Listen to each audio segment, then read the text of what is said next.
6 years ago, an accident left me with a scar running down the side of my neck. At first, it was hard to look in the mirror without feeling self-conscious, but over time, I grew to accept it. No one ever made me feel uncomfortable about it, at least not until recently. My name is Sarah, and I'm 28 years old. For most of my adult life, I never saw my scar as something that defined me. My friends, my colleagues, even strangers never pointed it out, and I was grateful for that. It was just a part of me, like a birthmark or a freckle, nothing worth discussing. Then I met Lucas. He was charming, kind, and funny, and he made me feel beautiful. When we started dating, he never mentioned my scar, and I assumed he saw me the way everyone else did. Just Sarah, not Sarah with the scar. It wasn't until we got engaged that things started to shift. At first, his comments were small, almost playful. I remember the first time he brought it up. We were lying in bed, and he traced his fingers along my skin, whispering, "I've kissed every inch of you, except here." His lips hovered near my neck, but he never touched it. He laughed and pulled away like it was some kind of game. I let it slide. Maybe he was just teasing, but the comments kept coming. One night, while we were getting ready for dinner, he looked at me thoughtfully and said, "You're like a masterpiece, but a kid messed up the final brushstroke." I froze, unsure if he meant it as a joke or an insult. When I confronted him, he simply smiled and said, "But I love you anyway." I should have told him then how much it bothered me, but I didn't. I told myself he didn't mean any harm. I told myself it wasn't a big deal, but I was wrong. At first, I convinced myself that Lucas didn't mean anything by it. Maybe he just had a weird sense of humor. Maybe I was overthinking it. After all, he always reassured me that he loved me. But the comments never stopped. It became a pattern.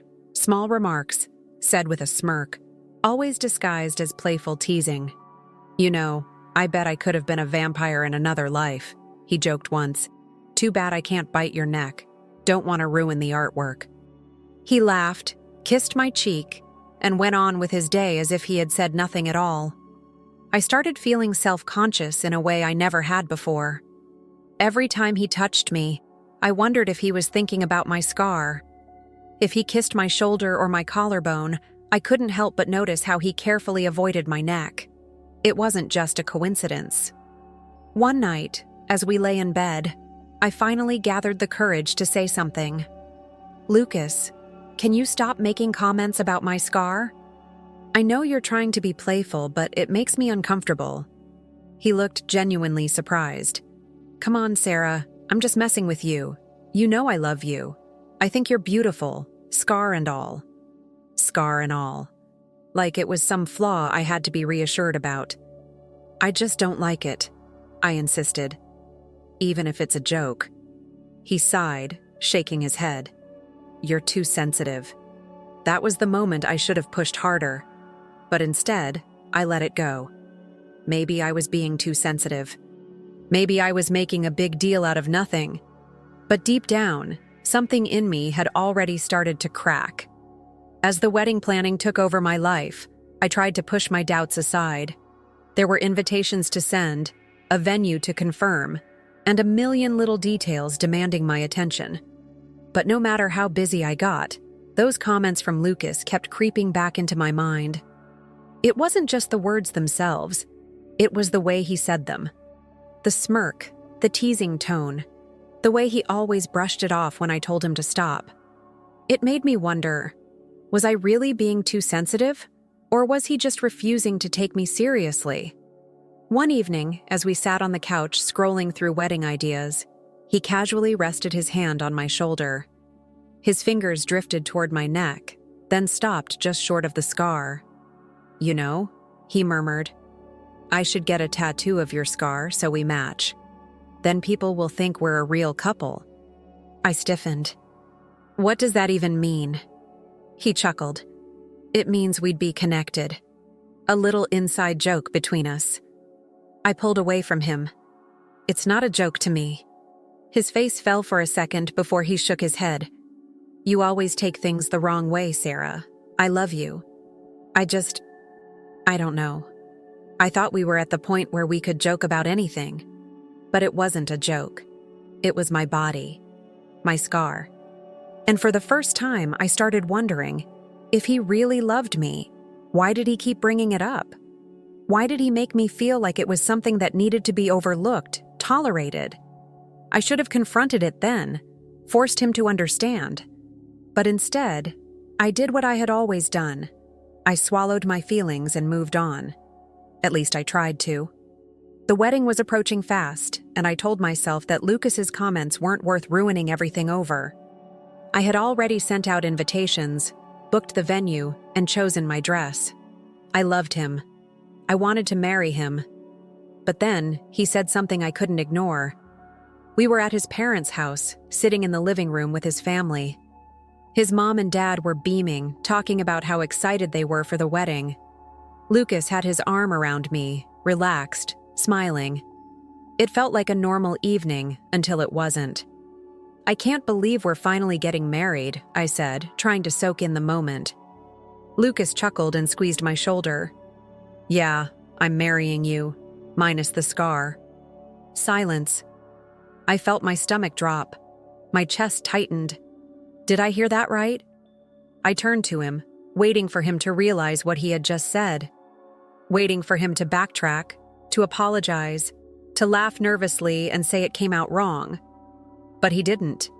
He just grinned, like it was the most casual thing in the world. His parents chuckled along with him, as if it was an innocent joke. I stood up so fast the room blurred for a second. "What did you just say?" Lucas's smile faltered. "Sarah, come on. You know what I meant." I didn't, and I didn't care to find out. Without another word, I grabbed my bag and walked out of the house. My heart was pounding so loudly I could barely hear Lucas calling after me. I got in my car and just sat there gripping the steering wheel, minus the scar, like I wasn't whole, like part of me was something he had to tolerate. Something he wished away, something he would never truly accept. By the time Lucas got home, I was pacing the living room, my mind racing with everything I wanted to say. The moment he walked through the door, I turned to him, my voice sharp. "What the hell was that, Lucas?" He sighed like I was a child throwing a tantrum. "Sarah, it was just a joke. You're blowing this out of proportion." "A joke?" I repeated, incredulous. "You said you were marrying me minus the scar. Do you even hear yourself?" He scoffed. "I didn't mean it like that." "Then how did you mean it?" I crossed my arms, waiting, daring him to come up with an excuse that would make any of this okay. He rubbed his face, clearly frustrated. "God, you're so dramatic. I wasn't insulting you. I love you, Sarah. Scar and all." "There it is again," I snapped. "Scar and all. Like it's some defect you have to overlook." His expression hardened. "I didn't say that. You didn't have to." My voice was shaking now, but not from sadness, from anger. "You've been making comments about my scar for months. Every time I tell you it bothers me, you brush it off. And tonight, you humiliated me in front of your family." Lucas threw his hands in the air. "I can't believe you're considering postponing the wedding over this." That hit me like a slap. I hadn't said those words out loud yet. Not until now. But the second I did, I knew I meant it. "I don't know if I want to marry someone who makes me feel like this," I admitted, my voice quieter now but no less firm. His eyes flashed with anger. "You're being crazy." I exhaled sharply. "No, Lucas, I'm being honest." He stared at me, stunned, as if he never thought I'd actually stand my ground. And for the first time, I didn't care if he was mad. I cared that I finally said what I needed to say. The next morning, I woke up to a text from Lucas's mother, Claire. "Can we talk?" "I think you're overthinking this, sweetheart." I stared at my phone, debating whether to ignore it, but my curiosity won. Maybe she wanted to understand my side. Maybe she would make Lucas see reason. When I arrived at her house, she greeted me warmly, offering tea like nothing had happened.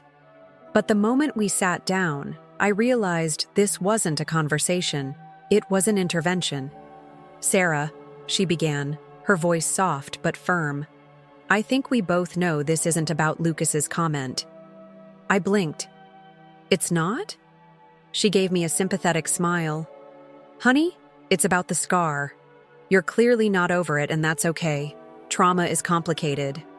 My jaw tightened. I'm not traumatized by my scar. She patted my hand like she didn't believe me. Of course you are. Otherwise, why would one little joke make you want to postpone your wedding? I pulled my hand away. Because it wasn't a joke to me.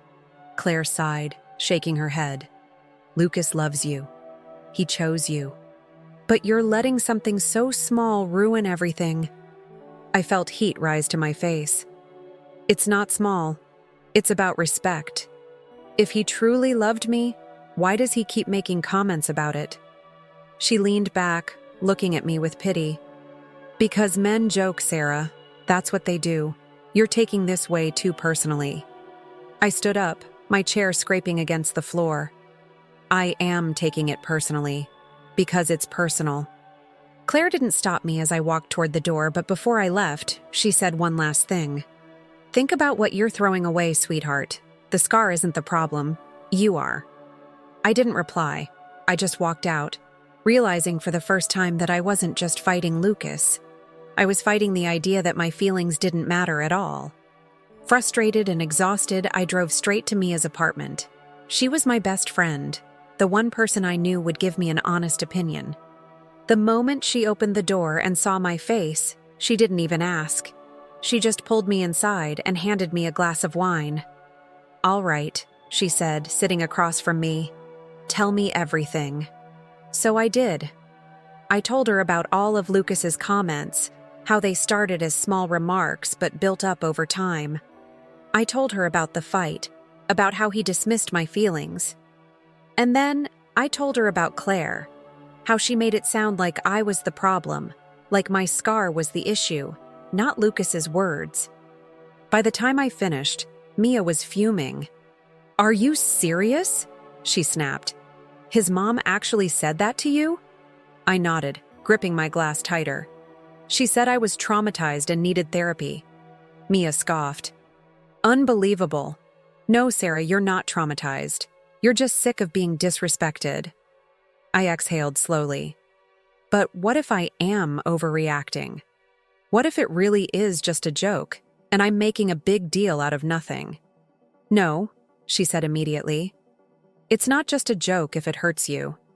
A man who truly loves you wouldn't keep making fun of something he knows makes you uncomfortable. I bit my lip, my mind racing. I don't know what to do, Mia. The wedding is so close. She leaned forward. Sarah, do you really want to marry someone who makes you feel like this? Who makes you doubt yourself?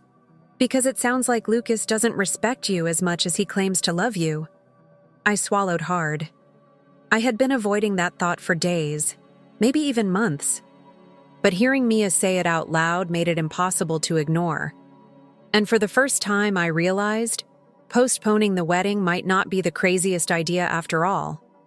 The next evening, I sat in my apartment, staring at my engagement ring. The weight of everything pressed down on me. The months of planning, the excitement, the expectations from both families. But beneath it all was a truth I could no longer ignore. I didn't feel safe in this relationship, not physically, but emotionally. Every time I tried to express my feelings, I was dismissed, told I was too sensitive, too dramatic. And now, when I was finally standing up for myself, I was being made to feel like I was throwing everything away over one little joke. But it wasn't just one joke, it was all of them. Lucas showed up at my door looking tense. Are we going to fix this or not? He asked the moment I let him in. I took a deep breath. I need to postpone the wedding. His expression shifted from frustration to disbelief. Are you kidding me? I'm not canceling it, I clarified, though the words felt like a lie as I said them. But I need time to think. Lucas let out a humorless laugh. Think about what? Whether or not you want to be with me because of a stupid joke? It's not just about the joke, I said firmly. It's about how you treat me when I tell you something hurts me. It's about how you refuse to take my feelings seriously." His jaw clenched. "So what? We put everything on hold because you suddenly decided I'm a bad guy?" I exhaled sharply. "I'm not saying you're a bad guy, Lucas. I'm saying I need to be sure I'm marrying the right person." For a moment, he just stared at me, like he didn't recognize the woman standing in front of him. Then, shaking his head, he muttered, "This is insane," and walked out the door. As it clicked shut behind him, I realized something terrifying. I didn't feel heartbroken. I felt relieved. The next few days were a blur. My phone buzzed constantly. Texts from Lucas, calls from his mom, messages from mutual friends who had heard about the postponed wedding. Some were supportive, others weren't. Lucas's last text was short. "I can't believe you're doing this over nothing." Nothing. I stared at the word for a long time, my stomach twisting. Was I really making the wrong choice? Had I let my emotions get the best of me? The doubts crept in late at night when the apartment was quiet. What if I was throwing away a good man over something small? What if love was about compromise and I just wasn't willing to let this go? But then, I thought about how I felt when Lucas made those comments. The pit in my stomach. The way my throat tightened. How every time I told him to stop, he made me feel like I was the problem. Love wasn't supposed to feel like that. I met up with Mia again, needing reassurance. "Tell me honestly," I said, voice shaky. "Am I making a mistake?" Mia didn't even hesitate. "No, Sarah. The mistake would be marrying someone who makes you feel this way." I sighed, rubbing my temples. "But what if I'm just scared? What if I regret this later?" She grabbed my hands. "Then take the time to be sure. That's what postponing the wedding is for. If he truly loves you, he'll respect that." I nodded, but deep down, I already knew the truth. If Lucas truly loved me the way he claimed, I wouldn't have to fight this hard just to be heard. Sitting alone in my apartment, I stared at my engagement ring one last time before slipping it off my finger. I had spent weeks agonizing over this decision, questioning myself, doubting if I was overreacting. But now, everything felt clear. I wasn't postponing the wedding because of a single comment. I was doing it because I finally saw what I had been ignoring for too long. Lucas didn't respect me the way I deserved. Every time I tried to set a boundary, he laughed it off. Every time I told him how I felt, he told me I was wrong to feel that way. That wasn't love, that was dismissal. Lucas called me one last time. His voice was cold. "So, this is it? You're just going to throw everything away?" I took a deep breath. "I'm choosing myself, Lucas." Silence. Then a sharp exhale. "Fine. Do whatever you want." The call ended. And just like that, so did our engagement. So now, here I am, alone but lighter, free but uncertain. I know I made the right choice for myself, but a part of me still wonders, was I wrong for walking away? Was I too sensitive, too dramatic? Or was I just finally standing up for myself? What do you think? Am I the asshole,